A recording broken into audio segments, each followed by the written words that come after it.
hendaknya urusan agama hanya Peringatan Hari Amal Bakti ke-78 dengan tema Indonesia Hebat Bersama Ulama digelar Kantor Kementerian Agama Kemenag UPTD KUA Kecamatan Kadudampit Kabupaten Sukabumi di lapangan Cijagung Kadudampit Kabupaten Sukabumi pada Rabu 3 Januari 2024. Menurut Kepala KUA Kecamatan Kadudampit Kabupaten Sukabumi Haji Nandang Supriyatna mengatakan peringatan Hari Amal Bakti Kemenag ke-78 digelar oleh dua KUA, yakni KUA Sukabumi dan KUA Kecamatan Kadudampit Kabupaten Sukabumi. Dijelaskan di hari jadi Amal Bakti ke-78 diharapkan pelayanan publik untuk umat bisa ditingkatkan, serta kesadaran dan kebersamaan untuk kerukunan umat bisa ditingkatkan. Tahun ini kegiatan Hari Amal Bakti yang tahun-tahun sebelumnya dilaksanakan dipusatkan di tingkat kabupaten, maka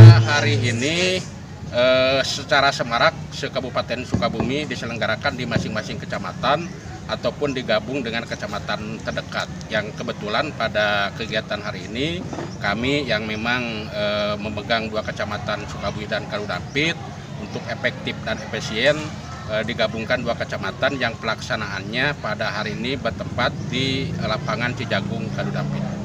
Mudah-mudahan kegiatan Hari Amal Bakti yang tahun ini merupakan kali pertama dan insya Allah ke depan lebih semarak dan juga partisipasi dari peserta yang terlibat dalam lingkup Kementerian Agama, mereka lebih peduli untuk sama-sama berpartisipasi agar Kementerian Agama ini lebih dikenal oleh masyarakat sehingga eksistensi dan wujud nyata Kementerian Agama betul-betul dapat nampak dan berada di. Sementara itu, peringatan Hari Amal Bakti ke-78 juga dihadiri Forkopimcam dan juga sejumlah pegawai UPTD serta guru madrasah yang ada di Kecamatan Kadudampit, Kabupaten Sukabumi. Dari Kecamatan Kadudampit, Kabupaten Sukabumi, Muhammad Ujang Heriaman melaporkan.